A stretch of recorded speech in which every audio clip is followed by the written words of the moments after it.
In this video, I'm going to share my top 10 tips on how I took my colouring in to the next level. So I came up with this Monet colouring book because I was looking at the Impressionist painters as an artist, and I had in fact painted some Monet, and I decided to do a colouring book simply because I felt like his style of painting would really complement colouring in.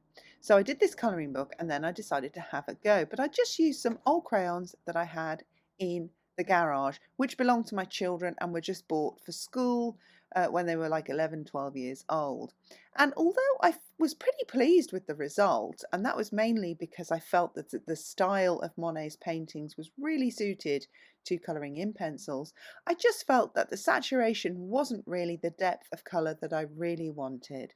So I popped onto Amazon and I bought these professional colouring pencils to see if it would really make a difference.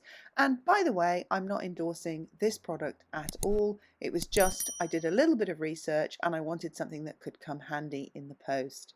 Next, I chose this painting to colour in, and I chose something with these bright colours and the dark background because I felt that would really test the saturation of the colouring pencils and to see if we can really get that depth of colour that Monet achieved in his painting. Now, to be fair, I wasn't really expecting to ever get that depth of colour, but it seems, looking at some other colouring in videos, that that is actually quite an achievable prospect. Now, I'm not an expert, but I am an artist in oil paints and ink and watercolour, so I felt like I probably had enough knowledge about the values and shading and whatever to help me colour this in as best as I could, and I'm going to share those tips with you now.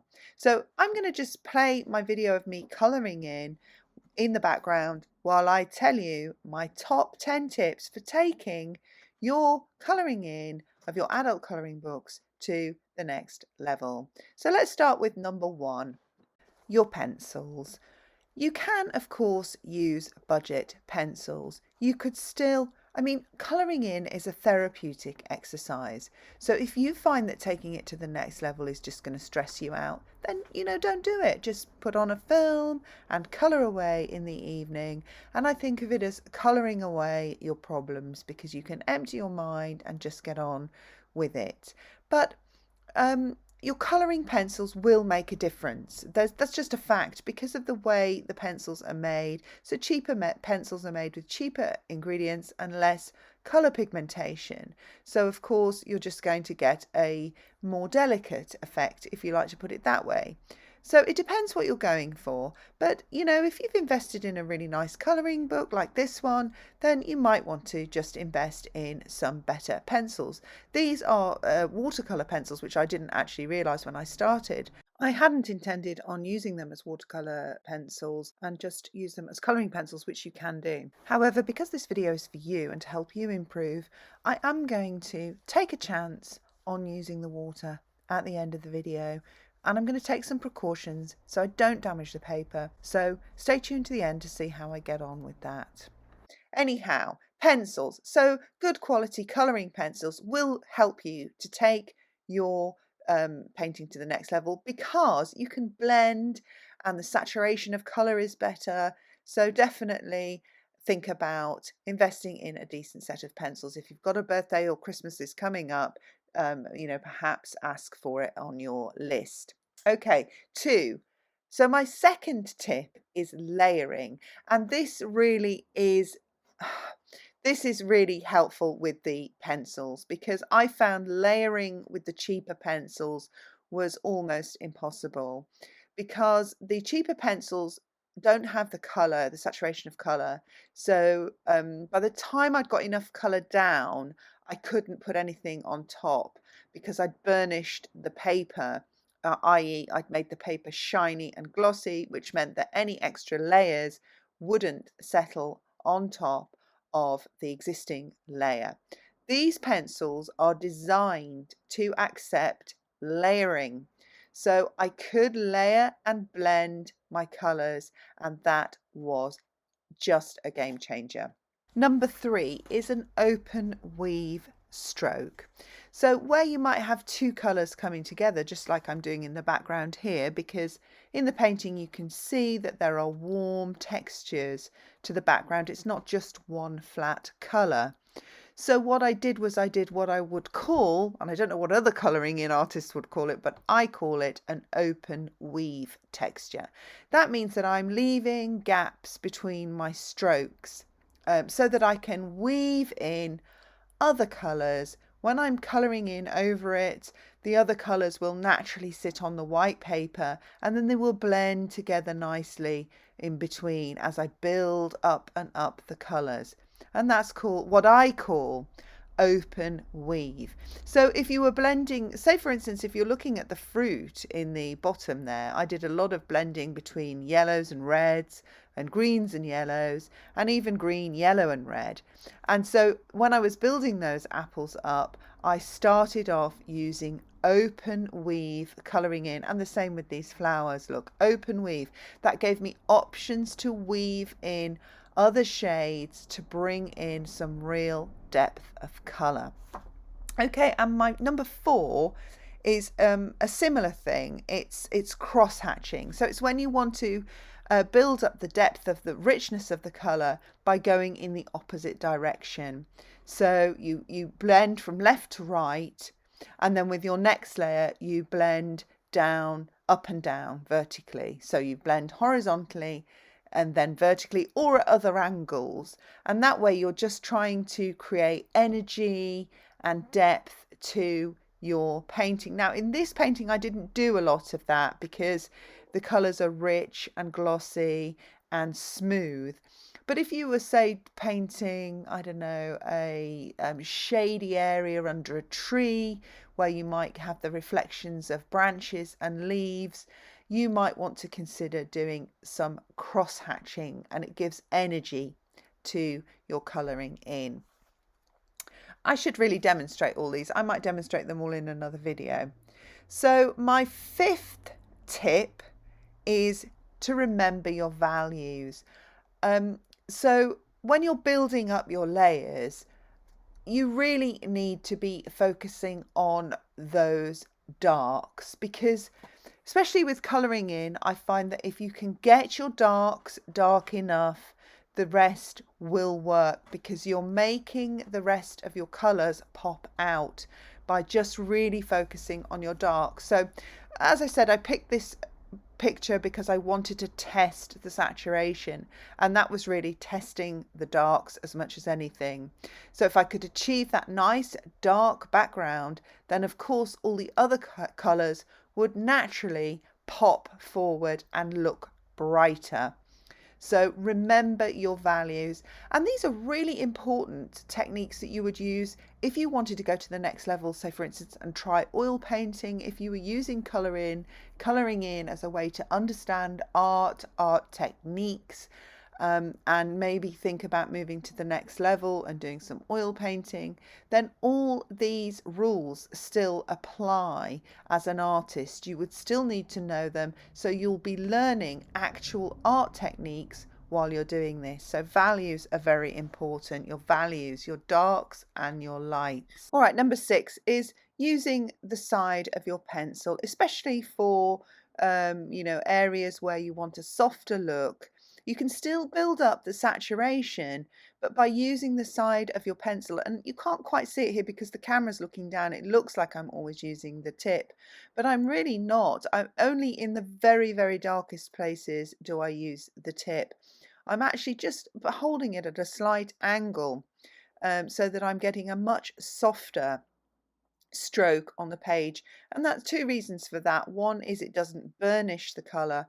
When you burnish the colour, it's almost like the finished product. It's much more difficult to add layers, and by burnishing I mean, when you get that shine, when you've got so much crayon or colouring pencil on the paper that you've developed a shine because you've gone over it and over it again.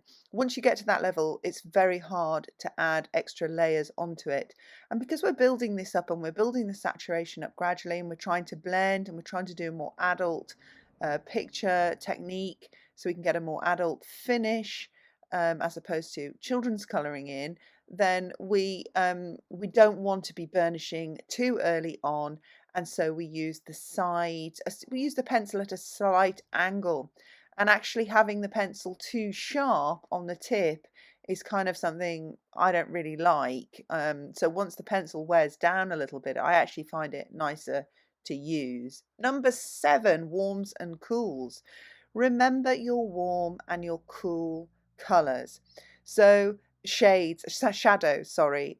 So you have warmer shadows and you have cooler shadows. On some of the white flowers facing up towards the light area on this painting, you can see that the shadow areas on those little flowers, there's a little cluster of white flowers. The shadows are a nice sort of bluey colour, but there's a kind of a warmth about the shadows.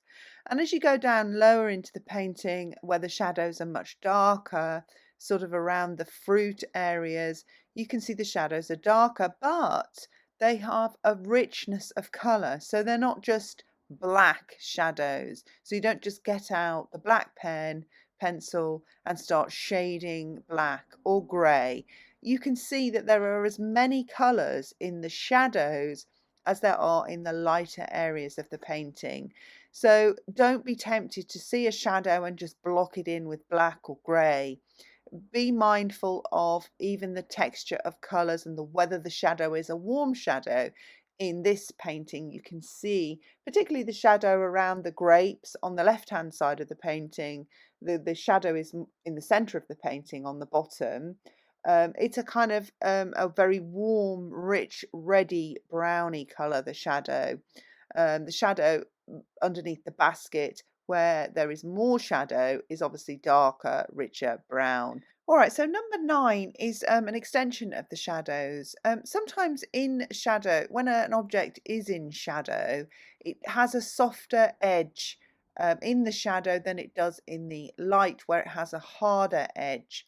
So blending in your shadows with the shadow side of the object. So if we take, for example, one of the apples or the grapes, sometimes the shadow appears to kind of just gently reach up the side of the object. And really all I did to blend the shadow with the softer edge of the object was to take the pencil that I was using for the shadow, and just gently go over the object itself. So I wasn't just blending the shadow, I was blending that shadow right across the object itself, very softly, because I didn't want to obviously completely eclipse the object with the shadow. Did that a lot with the flowers. So if you see those, if you look at the 3 red flowers at the front of the picture with the very dark shadow above them, you can see that that dark shadow just clips the top of each of those red flowers. So all I did was I brought the shadow down over those edges of the shadow, but gently, so that the glow of the red was still coming up underneath the shadow. So that you didn't lose it. I wasn't kind of like just blocking it out so that you could no longer see the flower anymore. You would just gently take the shadow over it. And another one is the apple, which is just to the right of the vase, that red and yellow apple there in the foreground. Not the first one in the foreground, the second one rather, by the vase. The shadow definitely reaches up. Actually, the other apple as well is a very good example, the other red and yellow apple.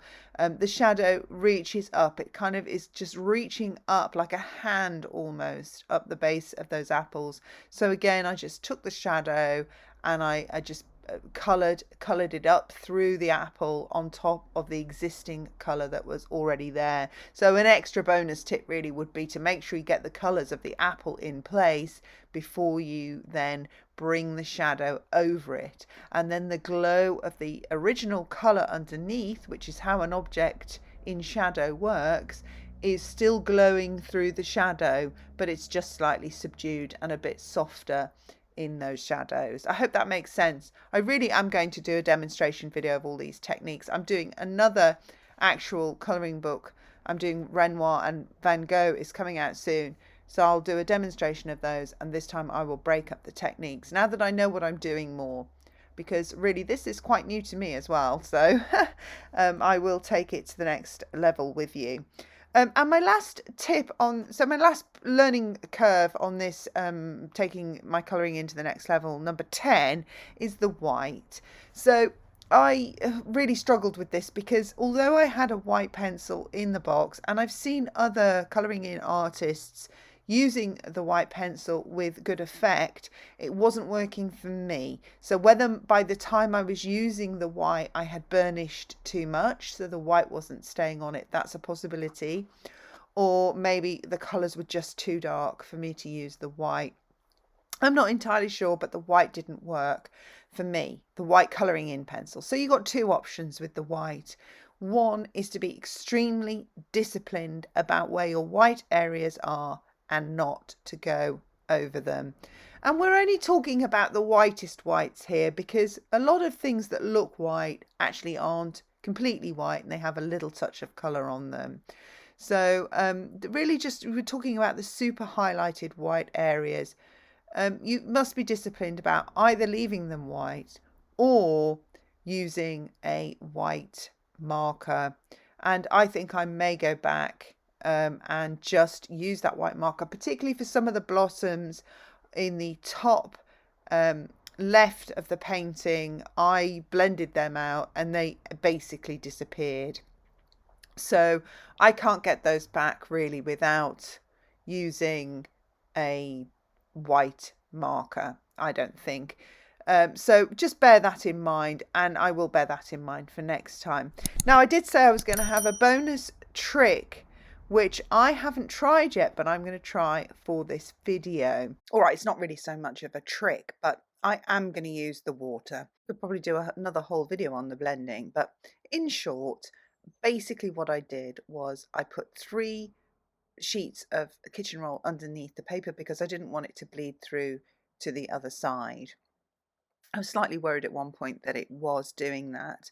And the other tip is to really, really take off all the excess water off your brush, and really don't let it drip and don't let it saturate the paper. You really just want enough dampness in the brush that you can just move the pencil around. And also clean your brush between darks and lights. You don't want to blend the darkness, say for instance in the background here, and then take your brush and start blending a white flower or the yellow part of a pear or apple, because you're just going to contaminate it with the dark. So as if you were doing a watercolor painting, you will have to keep rinsing your brush off between different colors and shades. Finally, let this dry out before you remove the tissue from in between the pages, because it does dampen the other side. Well, it did in my case because I used too much liquid. If you don't use enough, this won't be such an issue. I was not that disciplined because it was my first go at doing it. If you take off enough water, it shouldn't do this, but just in case you put too much water on, leave the tissue, because you don't want the ink from the painting on the other side to leak onto your, to sort of imprint onto your next sketch that you're going to colour in. All right, that's it. I'm going to leave it there. I will be doing more of these videos from my other colouring books, and maybe even more from this one, because actually I'm finding I'm really enjoying this myself. I never ever really thought you could take colouring in pencils to this kind of level, and honestly, as a newbie myself, I think this can go even further. And I'm really enjoying exploring this technique and bringing you some of the tips I've learned on the way. And don't forget, you can buy the book and the pencils. I'll put them in the link down below, and I will definitely be doing more of these videos. So if you enjoyed this video and you found it helpful, please do subscribe to give me a hint that I'm on the right path and I'm providing helpful content to you. And thanks for watching, and I'll see you again in the next video. Bye.